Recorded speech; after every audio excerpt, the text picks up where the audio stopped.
ನಮಸ್ಕಾರ ಸಿಟಿವಿ ನ್ಯೂಸ್ಗೆ ಸ್ವಾಗತ. ನಾನು ದೀಪಿಕಾ ಮಂಜುನಾಥ್. ಮೊದಲಿಗೆ ಮುಖ್ಯಾಂಶಗಳು.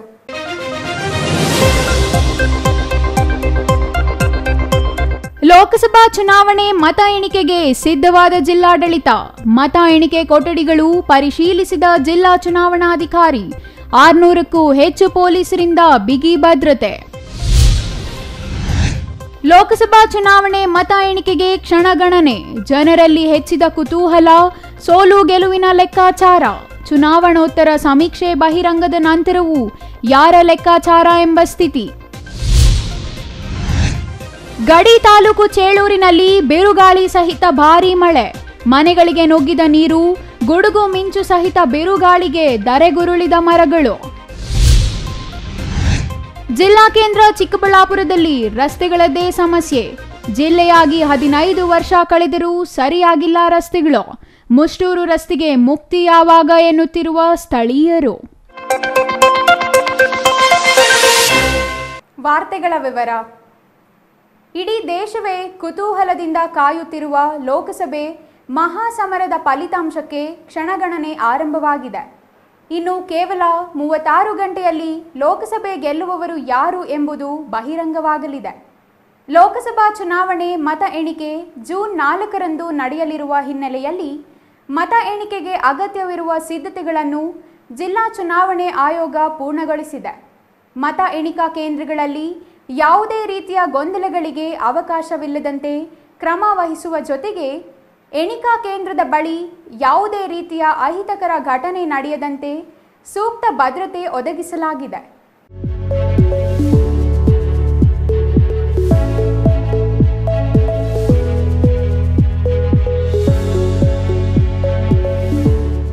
ಚಿಕ್ಕಬಳ್ಳಾಪುರ ಜಿಲ್ಲಾಡಳಿತ ಭವನದಲ್ಲಿ ಇಂದು ಜಿಲ್ಲಾಧಿಕಾರಿಗಳು ಹಾಗೂ ಜಿಲ್ಲಾ ಚುನಾವಣಾಧಿಕಾರಿ ಪಿಎನ್ ರವೀಂದ್ರ, ಅಪರ ಜಿಲ್ಲಾಧಿಕಾರಿ ಡಾಕ್ಟರ್ ತಿಪ್ಪೇಸ್ವಾಮಿ ಮತ್ತು ಚುನಾವಣೆ ವೀಕ್ಷಕ ನ್ಯಾಲಿ ಏಟಿ ಅವರು ಜಂಟಿಯಾಗಿ ಸುದ್ದಿಗೋಷ್ಠಿ ನಡೆಸಿ ಜೂನ್ 4ರಂದು ನಡೆಯಲಿರುವ ಲೋಕಸಭಾ ಚುನಾವಣೆ ಮತ ಎಣಿಕೆಗೆ ಕೈಗೊಂಡಿರುವ ಸಿದ್ಧತೆಗಳ ಬಗ್ಗೆ ಮಾಹಿತಿ ನೀಡಿದರು.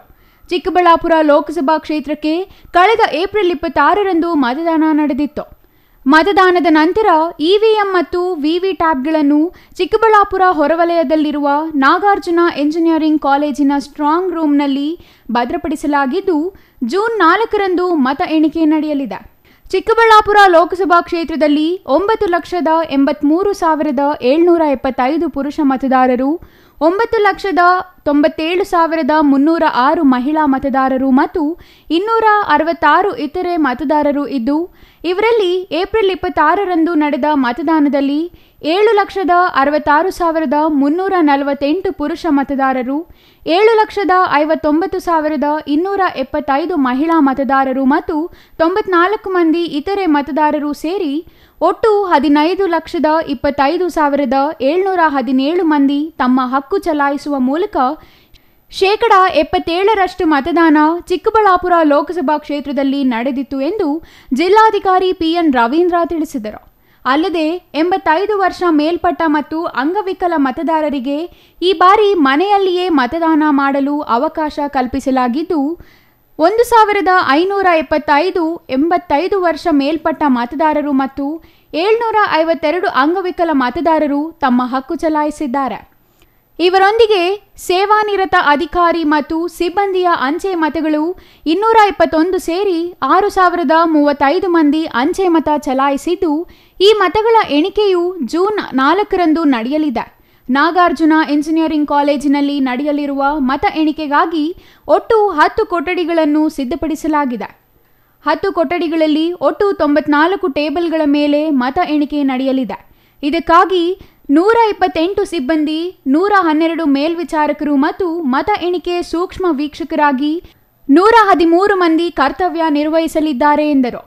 ಅದೇ ರೀತಿಯಲ್ಲಿ ಮತ ಎಣಿಕೆ ವೇಳೆ ಅಭ್ಯರ್ಥಿಗಳ ಪರವಾಗಿ ಎಣಿಕಾ ಏಜೆಂಟರನ್ನು ನೇಮಿಸಲಾಗಿದ್ದು, ಬಿಜೆಪಿ ಅಭ್ಯರ್ಥಿ ಡಾಕ್ಟರ್ ಕೆ ಸುಧಾಕರ್ ಮತ್ತು ಕಾಂಗ್ರೆಸ್ ಅಭ್ಯರ್ಥಿ ರಕ್ಷಾ ರಾಮಯ್ಯ ಪರ ತಲಾ 95 ಮಂದಿ ಏಜೆಂಟರ ನೇಮಕ ಮಾಡಲಾಗಿದೆ. ಉಳಿದ 27 ಮಂದಿ ಅಭ್ಯರ್ಥಿಗಳ ಪರವಾಗಿ ಕಡಿಮೆ ಏಜೆಂಟರು ನೇಮಿಸಿಕೊಂಡಿದ್ದು, ಒಟ್ಟು 516 ಮಂದಿ ಏಜೆಂಟರನ್ನು ನೇಮಿಸಲಾಗಿದೆ. ಇವರೆಲ್ಲರ ಸಮ್ಮುಖದಲ್ಲಿ ಮತ ಎಣಿಕೆ ಮುಕ್ತ ಮತ್ತು ಪಾರದರ್ಶಕವಾಗಿ ನಡೆಯಲಿದೆ ಎಂದು ಅವರು ಹೇಳಿದರು. ಇನ್ನು ಮತ ಎಣಿಕೆ ಕೇಂದ್ರಕ್ಕೆ ಬರುವ ಅಧಿಕಾರಿಗಳು, ಸಿಬ್ಬಂದಿ, ಪತ್ರಕರ್ತರು ಸೇರಿದಂತೆ ಏಜೆಂಟರ ವಾಹನಗಳನ್ನು ನಿಲ್ಲಿಸಲು ಪಾರ್ಕಿಂಗ್ ವ್ಯವಸ್ಥೆಯನ್ನು ಮಾಡಲಾಗಿದೆ. ಪಾರ್ಕಿಂಗ್ ವ್ಯವಸ್ಥೆಯನ್ನು ಬರುವ ಮಾರ್ಗಕ್ಕೆ ಅನುಗುಣವಾಗಿ ವ್ಯವಸ್ಥೆ ಮಾಡಲಾಗಿದ್ದು, ಎಲ್ಲಿಯೂ ಯಾವುದೇ ರೀತಿಯ ಗೊಂದಲಕ್ಕೆ ಎಡೆಯಾಗದಂತೆ ಎಚ್ಚರ ವಹಿಸಲಾಗಿದೆ. ಇನ್ನು ಮತ ಎಣಿಕೆ ಕೇಂದ್ರ ಮತ್ತು ಕೇಂದ್ರ ಹೊರಗೆ ಯಾವುದೇ ರೀತಿಯ ಅಹಿತಕರ ಘಟನೆಗಳು ನಡೆಯದಂತೆ ಮುನ್ನೆಚ್ಚರಿಕಾ ಕ್ರಮವಾಗಿ ಬಿಗಿ ಪೊಲೀಸ್ ಬಂದೋಬಸ್ತ್ ಆಯೋಜಿಸಲಾಗಿದೆ. 600 ಮಂದಿ ಪೊಲೀಸ್ ಅಧಿಕಾರಿಗಳು ಮತ್ತು ಸಿಬ್ಬಂದಿಯನ್ನು ಭದ್ರತೆಗಾಗಿ ನಿಯೋಜಿಸಲಾಗಿದೆ. ಇದರ ಜೊತೆಗೆ ಸಿಆರ್ಪಿಎಫ್ ಸಿಬ್ಬಂದಿಯನ್ನು ಭದ್ರತೆಗಾಗಿ ನಿಯೋಜಿಸಲಾಗಿದ್ದು, ಪೊಲೀಸ್ ಸಿಬ್ಬಂದಿಗೆ ಮತ ಎಣಿಕೆ ಕೇಂದ್ರ ಪ್ರವೇಶವನ್ನು ನಿಷೇಧಿಸಲಾಗಿದೆ. ಇನ್ನು ಮತ ಎಣಿಕೆ ಹಿನ್ನೆಲೆಯಲ್ಲಿ ಜೂನ್ 3ರ ಸಂಜೆ 6 ಗಂಟೆಯಿಂದ ಜೂನ್ 4ರ ಮಧ್ಯರಾತ್ರಿ 12 ಗಂಟೆಯವರೆಗೂ ನಿಷೇಧಾಜ್ಞೆ ಜಾರಿಗೊಳಿಸಲಾಗಿದೆ. ಅಲ್ಲದೆ ಮತ ಎಣಿಕಾ ಕೇಂದ್ರಕ್ಕೆ ಮೊಬೈಲ್ ಪ್ರವೇಶ ಸಂಪೂರ್ಣ ನಿರ್ಬಂಧಿಸಲಾಗಿದೆ. ಏಜೆಂಟರು ಸೇರಿದಂತೆ ಇತರೆ ಸಿಬ್ಬಂದಿ ತರುವ ಮೊಬೈಲ್ಗಳನ್ನು ಇಡಲು ಕೌಂಟರ್ಗಳನ್ನು ಮಾಡಲಾಗಿದೆ. ಮತ ಎಣಿಕೆ ಸಿಬ್ಬಂದಿ ಮತ್ತು ಪೊಲೀಸ್ ಸಿಬ್ಬಂದಿಗೆ ತಿಂಡಿ ಮತ್ತು ಊಟದ ವ್ಯವಸ್ಥೆಯ ಜೊತೆಗೆ ಕುಡಿಯುವ ನೀರಿನ ವ್ಯವಸ್ಥೆಯನ್ನು ಮಾಡಲಾಗಿದೆ. ಜೊತೆಗೆ ತುರ್ತು ಸಮಯದಲ್ಲಿ ಅನುಕೂಲಕ್ಕಾಗಿ ಮತ ಎಣಿಕಾ ಕೇಂದ್ರದಲ್ಲಿ ಪ್ರಥಮ ಚಿಕಿತ್ಸಾ ಕೇಂದ್ರವನ್ನು ಸ್ಥಾಪಿಸಲಾಗಿದ್ದು, ಈ ಕೇಂದ್ರದಲ್ಲಿ ಪ್ರಥಮ ಚಿಕಿತ್ಸೆಗೆ ಅಗತ್ಯವಿರುವ ಸೌಲಭ್ಯ ಕಲ್ಪಿಸಲಾಗಿದೆ. ವೈದ್ಯರ ತಂಡದ ಜೊತೆಗೆ 2 ಆಂಬ್ಯುಲೆನ್ಸ್ಗಳನ್ನು ಮತ ಎಣಿಕಾ ಕೇಂದ್ರದಲ್ಲಿ ಕಾಯ್ದಿರಿಸಲಾಗಿದೆ. ಮತ ಎಣಿಕಾ ಕೇಂದ್ರ ಮುಂಭಾಗದಲ್ಲಿ ಫಲಿತಾಂಶವನ್ನು ತಿಳಿಯಲು ಸಾರ್ವಜನಿಕರು ನಿಲ್ಲಲು ವ್ಯವಸ್ಥೆ ಕಲ್ಪಿಸಲಾಗಿದ್ದು, ಮತ ಕೇಂದ್ರದಲ್ಲಿ ಯಾವುದೇ ರೀತಿಯ ಸಮಸ್ಯೆ ಎದುರಾಗದಂತೆ ನಿರಂತರ ವಿದ್ಯುತ್ ಪೂರೈಸಲು ಬೆಸ್ಕಾಂ ಇಲಾಖೆಗೆ ನಿರ್ದೇಶನ ನೀಡಲಾಗಿದೆ. ಫಲಿತಾಂಶ ಪ್ರಕಟವಾದ ನಂತರ ವಿಜೇತ ಅಭ್ಯರ್ಥಿ ಪರ ಯಾವುದೇ ರೀತಿಯ ಮೆರವಣಿಗೆ, ವಿಜಯೋತ್ಸವ ಆಚರಿಸಲು ಅವಕಾಶವಿಲ್ಲ ಎಂದು ಜಿಲ್ಲಾಧಿಕಾರಿ ಪಿಎನ್ ರವೀಂದ್ರ ತಿಳಿಸಿದ್ದಾರೆ. ಜೂನ್ 4ನೇ ತಾರೀಕು ಚಿಕ್ಕಬಳ್ಳಾಪುರ ಲೋಕಸಭಾ ಕ್ಷೇತ್ರಕ್ಕೆ ಸಂಬಂಧಿಸಿದಂಥ ಒಂದು ಮತ ಎಣಿಕಾ ಕಾರ್ಯ ನಾಗಾರ್ಜುನ ಇಂಜಿನಿಯರಿಂಗ್ ಕಾಲೇಜಿನಲ್ಲಿ ನಡೀತಾ ಇದೆ. ಮತ ಎಣಿಕೆಗೆ ಸಂಬಂಧಪಟ್ಟಂತೆ ಎಲ್ಲ ಸಕಲ ಸಿದ್ಧತೆಗಳನ್ನು ಕೂಡ ನಾವು ಮಾಡಿಕೊಂಡಿದ್ದೀವಿ. ಈ ಒಂದು ಮತ ಎಣಿಕೆಗೆ ಸಂಬಂಧಿಸಿದಂತೆ ಒಟ್ಟು 8 ಅಸೆಂಬ್ಲಿ ಸೆಗ್ಮೆಂಟ್ಸ್ ಬರುತ್ತೆ. 8 ಅಸೆಂಬ್ಲಿ ಸೆಗ್ಮೆಂಟ್ಸ್ನಿಂದ ನಾವು 9 ಮತ ಎಣಿಕಾ ಕೊಠಡಿಗಳನ್ನು ನಾವು ಮಾಡಿಕೊಂಡಿದ್ದೀವಿ. ಇದರ ಜೊತೆಗೆ ಪೋಸ್ಟಲ್ ಬ್ಯಾಲೆಟ್ ಪೇಪರ್ಸನ್ನು ಎಣಿಕೆ ಮಾಡಲಿಕ್ಕೆ ಮತ್ತೊಂದು ಮತ ಎಣಿಕಾ ಕೊಠಡಿಯನ್ನು ಮಾಡಿಕೊಂಡಿದ್ದೀವಿ. ಒಟ್ಟು 10 ಮತ ಎಣಿಕಾ ಕೊಠಡಿಗಳಲ್ಲಿ ಮತ ಎಣಿಕೆಯ ಪ್ರಕ್ರಿಯೆ ನಡೆಯುತ್ತೆ. ಹಾಗಾಗಿ ಮತ ಎಣಿಕೆಯನ್ನು ನಾವು ಮೊದಲಿಗೆ ಏನು ಪೋಸ್ಟಲ್ ಬ್ಯಾಲೆಟ್ ಪೇಪರ್ಸ್ ಏನು ಬರುತ್ತೆ ಅದರ ಒಂದು ಮತ ಎಣಿಕೆಯನ್ನು ನಾವು ಪ್ರಥಮವಾಗಿ ಪ್ರಾರಂಭ ಮಾಡ್ತೀವಿ. ಪೋಸ್ಟಲ್ ಬ್ಯಾಲೆಟ್ ಮತ ಎಣಿಕೆ ಪ್ರಾರಂಭವಾದ ನಂತರದಲ್ಲಿ EVM ಮಷಿನ್ಗಳನ್ನು ಏನು ಸ್ಟ್ರಾಂಗ್ ರೂಮ್ನಲ್ಲಿ ಇರಿಸಿದ್ದೀವಿ, ಆ EVM ಸ್ಟ್ರಾಂಗ್ ರೂಮನ್ನು ಎಲ್ಲ ಕಂಟೆಸ್ಟಿಂಗ್ ಕ್ಯಾಂಡಿಡೇಟ್ಸು ಅಥವಾ ಅವರಿಂದ ನೇಮಕವಾಗಿರ್ತಕ್ಕಂಥ ಏಜೆಂಟ್ರುಗಳು ಏನಿದ್ದಾರೆ ಅವರ ಒಂದು ಸಮಕ್ಷಮದಲ್ಲಿ ನಾವು ಸ್ಟ್ರಾಂಗ್ ರೂಮನ್ನು ಓಪನ್ ಮಾಡಿ, ಆ ಸ್ಟ್ರಾಂಗ್ ರೂಮ್ನಿಂದ ಮತ ಎಣಿಕೆಯ ಕೊಠಡಿಗಳೇನಿದ್ದಾವೆ ಸಂಬಂಧಿಸಿದಂಥ ಮತ ಎಣಿಕೆಯ ಕೊಠಡಿಗಳಿಗೆ ನಾವು ಅದನ್ನು ಕ್ಯಾರಿ ಮಾಡ್ತಕ್ಕಂಥದ್ದನ್ನು ಮಾಡ್ತೀವಿ EVM ಮಷಿನ್ಗಳನ್ನು. ನಂತರದಲ್ಲಿ ಪ್ರತಿಯೊಂದು ಕೊಠಡಿಗೂ ಕೂಡ ನಾವು 10 ಟೇಬಲ್ಗಳನ್ನು ಮಾಡ್ಕೊಂಡಿದ್ದೀವಿ. ಪ್ರತಿಯೊಂದು ಕೊಠಡಿಯಲ್ಲಿ ಯಲಹಂಕ ಮತಕ್ಷೇತ್ರಕ್ಕೆ ಸಂಬಂಧಿಸಿದಂತೆ ಮಾತ್ರ 2 ಕೊಠಡಿಗಳಲ್ಲಿ ನಾವು ಮತ ಎಣಿಕೆ ಪ್ರಕ್ರಿಯೆ ನಡೆಯೋದ್ರಿಂದ ಒಂದೊಂದು ಮತ ಎಣಿಕೆ ಕೊಠಡಿಯಲ್ಲಿ 7 ಟೇಬಲ್ಗಳಂಗೆ 14 ಟೇಬಲ್ಗಳನ್ನು ಮಾಡ್ಕೊಂಡಿದ್ದೀವಿ. ಅದರಲ್ಲಿ ಮತ ಎಣಿಕೆಯನ್ನು ನಾವು ಪ್ರಾರಂಭವನ್ನು ಮಾಡ್ತೀವಿ. ಆಫೀಸರ್ಸ್ಗಳು ಗೇಟಿಂದ ಒಳಗಡೆ ಬಂದರೆ ಕಾಲೇಜಿನ ಪ್ರಿಮೈಸಸ್ನಲ್ಲಿ ಒಂದು ಕಾಲೇಜ್ ಹಾಸ್ಟೆಲ್ಲು ಪಾರ್ಕಿಂಗ್ ಏರಿಯಾ ಇದೆ. ಅಲ್ಲಿ ಕೌಂಟಿಂಗ್ ಏಜೆಂಟ್ಸ್ಗಳು ಪಾರ್ಕಿಂಗನ್ನು ಮಾಡಿ ಕಾರನ್ನು ಅಲ್ಲೇ ನಿಲ್ಲಿಸಿ ನಡ್ಕೊಂಡು ನಮ್ಮ ಕೌಂಟಿಂಗ್ ಪ್ಲೇಸ್ ಏನಿದೆ ಅಲ್ಲಿಗೆ ನಡ್ಕೊಂಡು ಬರಬೇಕು. ಅವ್ರು ನಡ್ಕೊಂಡು ಬಂದಾಗ ಅಲ್ಲೊಂದು ಏರಿಯಾ ಸೆಕೆಂಡ್ ಪಾಯಿಂಟನ್ನು ಮಾಡಿದ್ದೀವಿ, ಅಲ್ಲಿ ಫ್ರಿಸ್ಕಿಂಗ್ ಆಗುತ್ತೆ. ಆ ಫ್ರಿಸ್ಕಿಂಗ್ ಏರಿಯಾದಲ್ಲೇ ಎಲ್ಲ ಮೊಬೈಲ್ಗಳನ್ನು ಕೂಡ ನಾವೇನು ಮಾಡ್ತೀವಿ ಅಂದರೆ ಡೆಪಾಸಿಟ್ ಮಾಡಿಸ್ಕೊತೀವಿ. ಯಾವುದೇ ಮೊಬೈಲನ್ನು ನಾವು ಒಳಗಡೆ ಎಂಟ್ರಿ ಮಾಡಲಿಕ್ಕೆ ಬಿಡೋದಿಲ್ಲ. ಸುದ್ದಿಗೋಷ್ಠಿಯ ನಂತರ ಜಿಲ್ಲಾಧಿಕಾರಿಗಳು ಹಾಗೂ ಜಿಲ್ಲಾ ಚುನಾವಣಾಧಿಕಾರಿ ಪಿಎನ್ ರವೀಂದ್ರ, ಅಪರ ಜಿಲ್ಲಾಧಿಕಾರಿ ಡಾಕ್ಟರ್ ತಿಪ್ಪೇಸ್ವಾಮಿ ಮತ್ತು ಚುನಾವಣಾ ವೀಕ್ಷಕ ನ್ಯಾಲಿ ಏಟಿ ಅವರು ಮತ ಎಣಿಕೆ ನಡೆಯಲಿರುವ ನಾಗಾರ್ಜುನ ಎಂಜಿನಿಯರಿಂಗ್ ಕಾಲೇಜಿನ ಮತ ಎಣಿಕೆ ಕೊಠಡಿಗಳನ್ನು ಪರಿಶೀಲಿಸಿದರು. ಅಲ್ಲದೆ ಸ್ಟ್ರಾಂಗ್ ರೂಮ್ ಪರಿಶೀಲನೆ ನಡೆಸಿ ಎಲ್ಲಿಯೂ ಯಾವುದೇ ರೀತಿಯ ಲೋಪವಾಗದಂತೆ ಸಂಬಂಧಿಸಿದ ಅಧಿಕಾರಿಗಳಿಗೆ ಮತ್ತು ಸಿಬ್ಬಂದಿಗೆ ನಿರ್ದೇಶನ ನೀಡಿದರು. ಇನ್ನು ಚಿಕ್ಕಬಳ್ಳಾಪುರ ಲೋಕಸಭಾ ಕ್ಷೇತ್ರದ ಚುನಾವಣೆ ಏಪ್ರಿಲ್ 26ರಂದು ನಡೆದಿದ್ದು, ಲೋಕಸಭಾ ಕ್ಷೇತ್ರ ಒಟ್ಟು 8 ವಿಧಾನಸಭಾ ಕ್ಷೇತ್ರಗಳನ್ನು ಒಳಗೊಂಡಿದೆ. ಇದಕ್ಕೆ ಸಂಬಂಧಿಸಿದ ಎಲ್ಲ ಇವಿಎಂ ಮಿಷನ್ಗಳನ್ನು ಅತ್ಯಂತ ಭದ್ರತೆಯಿಂದ ಕಾಪಾಡುವ ಹಿನ್ನೆಲೆಯಲ್ಲಿ ಚಿಕ್ಕಬಳ್ಳಾಪುರ ನಗರ ಹೊರವಲಯದ ಬೀಡಗಾನಹಳ್ಳಿ ಸಮೀಪ ಇರುವ ನಾಗಾರ್ಜುನ ಇಂಜಿನಿಯರಿಂಗ್ ಕಾಲೇಜಿನಲ್ಲಿ ಭದ್ರತಾ ಕೊಠಡಿಗಳಲ್ಲಿ ಸುರಕ್ಷಿತವಾಗಿ ಇರಿಸಲಾಗಿದೆ. ಇದರ ಮೇಲ್ವಿಚಾರಣೆಯನ್ನು ಚಿಕ್ಕಬಳ್ಳಾಪುರ ಜಿಲ್ಲಾಧಿಕಾರಿ ಪಿಎನ್ ರವೀಂದ್ರ, ಅಪರ ಜಿಲ್ಲಾಧಿಕಾರಿ ಡಾಕ್ಟರ್ ತಿಪ್ಪೇಸ್ವಾಮಿ, ಪೊಲೀಸ್ ವರಿಷ್ಠಾಧಿಕಾರಿ ನಾಗೇಶ್, ಬೆಂಗಳೂರು ಗ್ರಾಮಾಂತರ ಸಿಇಒ ಅನುರಾಧ ಮತ್ತು ಬೆಂಗಳೂರು ಗ್ರಾಮಾಂತರ ಎಸ್ಪಿ ಮತ್ತು ಚುನಾವಣಾ ವೀಕ್ಷಕ ನಾಲೆ ಎಟಿ ಮತ್ತಿತರರು ವಹಿಸಿದ್ದಾರೆ. ಭದ್ರತಾ ಕೊಠಡಿಗಳಿಗೆ 3 ಸುತ್ತಿನ ಭದ್ರತೆ ಏರ್ಪಡಿಸಲಾಗಿದ್ದು, ಪ್ಯಾರಾಮಿಲಿಟರಿ ಸಿಬ್ಬಂದಿ, ಪೊಲೀಸ್ ಸಿಬ್ಬಂದಿ, ಕೇಂದ್ರ ಮೀಸಲು ಪಡೆ, ಕಾವಲು ಪಡೆಗಳನ್ನು ಭದ್ರತೆಗಾಗಿ ನಿಯೋಜಿಸಲಾಗಿದೆ. Jangalahalli Ashwath, CTV news, Chikkaballapur. ಇಡೀ ದೇಶಕ್ಕೆ ಫಲಿತಾಂಶದ ಜ್ವರ ಕಾಡುತ್ತಿದೆ. ಅದರಲ್ಲೂ ಚುನಾವಣೋತ್ತರ ಸಮೀಕ್ಷೆಗಳು ಬಹಿರಂಗವಾದ ಹಿನ್ನೆಲೆಯಲ್ಲಿ ಜನರಲ್ಲಿದ್ದ ಕುತೂಹಲ ಮತ್ತಷ್ಟು ಹೆಚ್ಚಾಗಿದೆ. ಕಳೆದ 1.5 ತಿಂಗಳಿಗೂ ಹಿಂದೆಯೇ ಮತ ಚಲಾಯಿಸಿದ ಮತದಾರರು ಫಲಿತಾಂಶಕ್ಕಾಗಿ ಹಾತೊರೆಯುತ್ತಿದ್ದಾರೆ. ಇನ್ನೇನು ಮತ ಎಣಿಕೆಗೆ ಕ್ಷಣಗಣನೆ ಆರಂಭವಾಗಿರುವ ಬೆನ್ನಲ್ಲಿಯೇ ಫಲಿತಾಂಶದ ಆಸಕ್ತಿ ಮತ್ತಷ್ಟು ಹೆಚ್ಚಳವಾಗಿದ್ದು, ಯಾರಿಗೆ ಅವರು ಗೆಲುವಿನ ಬಗ್ಗೆ ವಿಶ್ವಾಸ ವ್ಯಕ್ತಪಡಿಸುತ್ತಿದ್ದಾರೆ. ಕಳೆದ 1.5 ತಿಂಗಳಿಗೂ ಹಿಂದೆ ಹಾಕಿದ್ದ ಮತ ಏನಾಗಿದೆ ಎಂಬ ಕುತೂಹಲ ಒಂದು ಕಡೆ, ತಮ್ಮ ನೆಚ್ಚಿನ ನಾಯಕ ಗೆಲುವು ಸಾಧಿಸಲಿದ್ದಾರಾ ಇಲ್ಲವಾ ಎಂಬ ಆತಂಕ ಮತ್ತೊಂದು ಕಡೆ. ಈ ನಡುವೆ ದಿನಗಳು ಉರುಳಿದರೂ ಫಲಿತಾಂಶದ ದಿನದ ಸುಳಿವೇ ಇಲ್ಲದ ಬೇಸರ. ಇವೆಲ್ಲವನ್ನೂ ಮೆಟ್ಟಿ ಇದೀಗ ಫಲಿತಾಂಶದ ಗಳಿಗೆ ಸಮೀಪಿಸಿದೆ. ಇನ್ನೇನು ಕೇವಲ 36 ಗಂಟೆಗಳು ಕಳೆದರೆ ದೇಶದ ಲೋಕಸಭಾ ಚುನಾವಣೆ ಫಲಿತಾಂಶ ಹೊರಬೀಳಲಿದ್ದು, ಜನರ ತೀರ್ಪು ಯಾರ ಪರ ಎಂಬುದು ಶೀಘ್ರದಲ್ಲಿಯೇ ಬಹಿರಂಗವಾಗಲಿದೆ. ಹೌದು, ಚುನಾವಣೆ ಎಂದರೇನೆ ಹಾಗೆ. ಅದರಲ್ಲೂ ಮತದಾನ ನಡೆದು ತಿಂಗಳುಗಳೇ ಕಳೆದರೂ ಫಲಿತಾಂಶ ಹೊರಬಾರದೆ ಕಾಯುವ ನೋವಿದೆಯಲ್ಲ, ಅದು ಪ್ರೇಮಿಯ ವಿರಹ ವೇದನೆಗಿಂತ ಹೆಚ್ಚಾದುದು.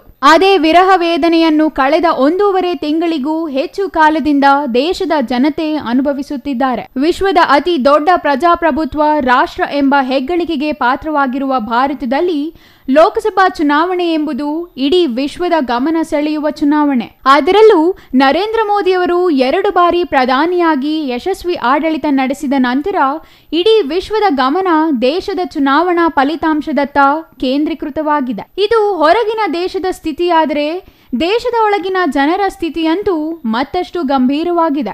ಮೊದಲ ಮತ್ತು 2ನೇ ಹಂತದಲ್ಲಿ ಮತದಾನ ಎದುರಿಸಿದ ಕ್ಷೇತ್ರಗಳ ಜನರ ಸ್ಥಿತಿ ಅತ್ಯಂತ ದಯನೀಯವಾಗಿದ್ದು, ಯಾವ ಪಕ್ಷಕ್ಕೆ ಎಷ್ಟು ಸ್ಥಾನ, ಯಾರ ಗೆಲುವು, ಯಾರ ಸೋಲು ಎಂಬ ಲೆಕ್ಕಾಚಾರಗಳನ್ನು ಹಾಕಿ ಸುಸ್ತಾಗಿ ಫಲಿತಾಂಶದ ದಿನಕ್ಕಾಗಿ ಕಣ್ಣಿಗೆ ಎಣ್ಣೆ ಬಿಟ್ಟುಕೊಂಡು ಕಾಯುತ್ತಿರುವ ಸ್ಥಿತಿ ನಿರ್ಮಾಣವಾಗಿದೆ. ಈ ವಿರಹ ವೇದನೆಯ ನಡುವೆಯೇ ದೇಶದ 7 ಹಂತಗಳ ಮತದಾನ ಪೂರ್ಣಗೊಂಡಿದೆ. ಇದರ ಬೆನ್ನಲ್ಲಿಯೇ ಚುನಾವಣೋತ್ತರ ಸಮೀಕ್ಷೆಗಳು ಬಹಿರಂಗಗೊಂಡಿವೆ. ಈ ಎಲ್ಲ ಸಮೀಕ್ಷೆಗಳು ಎನ್ಡಿಎ ಮೈತ್ರಿಕೂಟ 350ಕ್ಕೂ ಹೆಚ್ಚು ಸ್ಥಾನ ಪಡೆಯುವ ಭವಿಷ್ಯ ನುಡಿದಿದೆ. ಆದರೆ ಈ ಚುನಾವಣೋತ್ತರ ಸಮೀಕ್ಷೆಗಳ ಬಗ್ಗೆ ಕಾಂಗ್ರೆಸ್ ಮೊಂಡು ಕೈ ತೋರಿದೆ. ಇದಕ್ಕೆ ಕಾರಣ ರಾಜ್ಯದಲ್ಲಿ ಎನ್ಡಿಎ ಮೈತ್ರಿಕೂಟಕ್ಕೆ ಹೆಚ್ಚು ಸ್ಥಾನ ಲಭಿಸಲಿದೆ ಎಂಬ ಭವಿಷ್ಯ. ರಾಜ್ಯದಲ್ಲಿ ಪಂಚ ಗ್ಯಾರಂಟಿಗಳನ್ನು ಸಮರ್ಪಕವಾಗಿ ಅನುಷ್ಠಾನ ಮಾಡಲಾಗಿದೆ. ಹಾಗಾಗಿ ರಾಜ್ಯದ ಜನತೆಯ ಒಲವು ಕಾಂಗ್ರೆಸ್ನತ್ತಲೇ ಇದ್ದು, ಈ ಬಾರಿಯ ಲೋಕಸಭಾ ಚುನಾವಣೆಯಲ್ಲಿ 10ಕ್ಕೂ ಹೆಚ್ಚು ಸ್ಥಾನ ಗೆಲ್ಲುವ ವಿಶ್ವಾಸವನ್ನು ಕಾಂಗ್ರೆಸ್ ವ್ಯಕ್ತಪಡಿಸಿದೆ. ಉಪಮುಖ್ಯಮಂತ್ರಿ ಡಾಕ್ಟರ್ ಕೆ ಶಿವಕುಮಾರ್, ಸಚಿವರಾದ MB Patil, doctor G Parameshwar ಸೇರಿದಂತೆ ಹಲವು ನಾಯಕರು ಚುನಾವಣೋತ್ತರ ಸಮೀಕ್ಷೆಯ ಬಗ್ಗೆ ಪ್ರತಿಕ್ರಿಯೆ ನೀಡಿದ್ದು, ಪ್ರಸ್ತುತ ಪ್ರಕಟವಾಗಿರುವ ಸಮೀಕ್ಷೆಗಳ ಬಗ್ಗೆ ನಂಬಿಕೆ ಇಲ್ಲವೆಂದು ಶತಾಯಗತಾಯ ರಾಜ್ಯದಲ್ಲಿ 18 ಸ್ಥಾನ ಗೆಲ್ಲುವ ವಿಶ್ವಾಸವನ್ನು ವ್ಯಕ್ತಪಡಿಸಿದ್ದಾರೆ. ಇನ್ನು ಚುನಾವಣೋತ್ತರ ಸಮೀಕ್ಷೆಗಳು ಬಿಜೆಪಿಯಲ್ಲಿ ಸಂತಸವನ್ನು ಉಂಟುಮಾಡಿದ್ದು, ದೇಶಕ್ಕೆ ಮೋದಿ ಗ್ಯಾರಂಟಿ ಎಂಬುದನ್ನು ಜನರು ಒಪ್ಪಿದ್ದಾರೆ ಎಂದು ಪ್ರತಿಕ್ರಿಯಿಸಿದ್ದಾರೆ. ಸತತ ಸುಮಾರು 2 ತಿಂಗಳ ಪ್ರಚಾರ, 7 ಹಂತದ ಮತದಾನ ಮುಗಿದಿದ್ದು, ಫಲಿತಾಂಶಕ್ಕೆ ಕ್ಷಣಗಣನೆ ಆರಂಭವಾಗಿರುವ ಸಮಯದಲ್ಲಿ ನಿಮ್ಮ ಸಿಟಿವಿ 3 ಪ್ರಮುಖ ಪಕ್ಷಗಳ ಮುಖಂಡರನ್ನು ಮಾತನಾಡಿಸುವ ಪ್ರಯತ್ನ ಮಾಡಿದೆ. ಕಾಂಗ್ರೆಸ್ ಮುಖಂಡ ಹಾಗೂ ಖಾದಿ ಮತ್ತು ಗ್ರಾಮೋದ್ಯೋಗ ಮಂಡಳಿ ಮಾಜಿ ಅಧ್ಯಕ್ಷ ಯಲುವಹಳ್ಳಿ ರಮೇಶ್ ಮಾತನಾಡಿ, ಈ ಹಿಂದೆ ವಿಧಾನಸಭಾ ಚುನಾವಣೆ ವೇಳೆ ಗ್ಯಾರಂಟಿ ನೀಡುವ ಭರವಸೆಯನ್ನು ಮಾತ್ರ ಕಾಂಗ್ರೆಸ್ ನೀಡಿತು. ಅದನ್ನು ನಂಬಿ ರಾಜ್ಯದಲ್ಲಿ 136 ಸ್ಥಾನಗಳನ್ನು ಜನರು ನೀಡಿದ್ದರು. ಆದರೆ ಇದೀಗ ರಾಜ್ಯ ಕಾಂಗ್ರೆಸ್ ನೀಡಿದ್ದ ಎಲ್ಲ ಗ್ಯಾರಂಟಿಗಳನ್ನು ಸಮರ್ಪಕವಾಗಿ ಅನುಷ್ಠಾನ ಮಾಡಲಾಗಿದ್ದು, ರಾಜ್ಯದಲ್ಲಿ ಅತಿ ಹೆಚ್ಚು ಸ್ಥಾನಗಳನ್ನು ಕಾಂಗ್ರೆಸ್ ಗೆಲ್ಲುವ ಜೊತೆಗೆ ದೇಶದಲ್ಲಿ ಇಂಡಿ ಮೈತ್ರಿಕೂಟ ಅಧಿಕಾರ ಹಿಡಿಯಲಿದೆ ಎಂಬ ವಿಶ್ವಾಸವನ್ನು ವ್ಯಕ್ತಪಡಿಸಿದ್ದಾರೆ. ಅಲ್ಲದೆ ಚಿಕ್ಕಬಳ್ಳಾಪುರ ಲೋಕಸಭಾ ಕ್ಷೇತ್ರದಲ್ಲಿ ಕಾಂಗ್ರೆಸ್ ಅಭ್ಯರ್ಥಿ ರಕ್ಷಾ ರಾಮಯ್ಯ ಗೆಲುವು ಸಾಧಿಸಲಿದ್ದಾರೆ ಎಂದು ಅವರು ಹೇಳಿದ್ದಾರೆ. ಅಲ್ಲದೆ ಚಿಕ್ಕಬಳ್ಳಾಪುರ ವಿಧಾನಸಭಾ ಕ್ಷೇತ್ರ, ಗೌರಿಬಿದನೂರು, ಬಾಗೇಪಲ್ಲಿ ಮತ್ತು ಹೊಸಕೋಟೆ ಕ್ಷೇತ್ರಗಳಲ್ಲಿ ಕಾಂಗ್ರೆಸ್ ಹೆಚ್ಚು ಮತ ಪಡೆಯಲಿದೆ. ಆದರೆ ಬಿಜೆಪಿಗೆ ಯಲಹಂಕ ಮತ್ತು ದೊಡ್ಡಬಳ್ಳಾಪುರದಲ್ಲಿ ಮಾತ್ರ ಹೆಚ್ಚು ಮತ ಲಭ್ಯವಾಗಲಿದೆ. ಜೊತೆಗೆ ಗ್ಯಾರಂಟಿಗಳು ಉತ್ತಮ ಕೆಲಸ ಮಾಡಿದ್ದು, ರಾಜ್ಯದಲ್ಲಿ ಮಹಿಳೆಯರು ಕಾಂಗ್ರೆಸ್ ಕೈ ಹಿಡಿದಿದ್ದಾರೆ.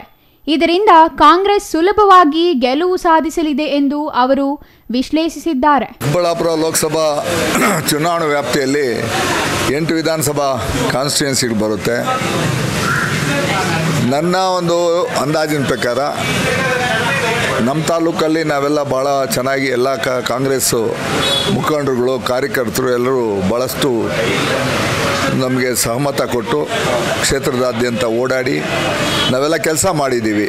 ಹಾಗಾಗಿ ಚಿಕ್ಕಬಳ್ಳಾಪುರದಲ್ಲೂ ನಮಗೆ ಸ್ವಲ್ಪ ಮಟ್ಟಿನ ಕಾಂಗ್ರೆಸ್ ಲೀಡ್ ಬರೋ ಅವಕಾಶಗಳಿದೆ.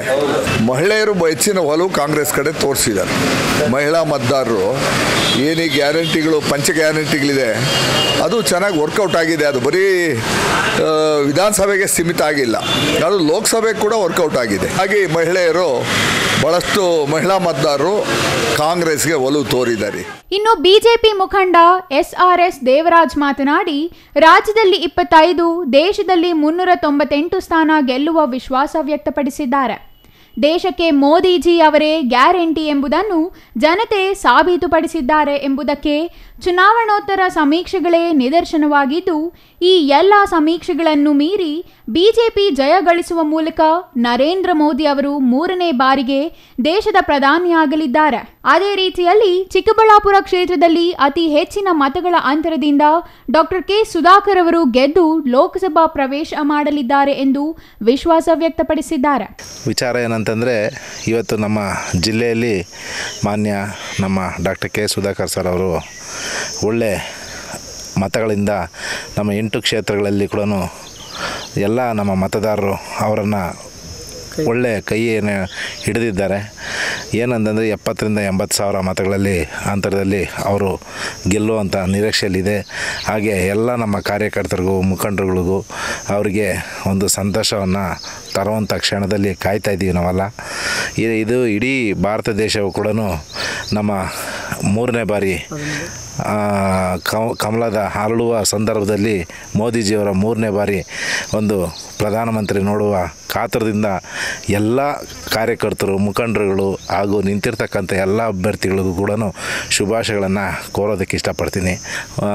5 ವರ್ಷಗಳ ಕಾಲ ನಮ್ಮ ಪ್ರಧಾನಮಂತ್ರಿಯವರು ಇನ್ನೂ ಒಳ್ಳೆ ಹೆಚ್ಚಿನ ರೀತಿಯಲ್ಲಿ ನಮ್ಮ ಭಾರತ ದೇಶವನ್ನು 3ನೇ ಸ್ಥಾನಕ್ಕೆ ಕೊಂಡೊಯ್ಯಬೇಕು ಹಾಗೆ ಅಂಥೇಳಿ ಇಷ್ಟಪಡ್ತೀನಿ. ಇನ್ನು ಜೆಡಿಎಸ್ ವಕ್ತಾರ ಮಠಮಪ್ಪ ಮಾತನಾಡಿ, ರಾಜ್ಯದಲ್ಲಿ ಬಿಜೆಪಿ ಜೆಡಿಎಸ್ ಮೈತ್ರಿ ಯಶಸ್ವಿಯಾಗಿದೆ. ಜನತೆ ಮೈತ್ರಿ ಅಭ್ಯರ್ಥಿಗಳ ಪರ ಮತ ಚಲಾಯಿಸಿದ್ದಾರೆ.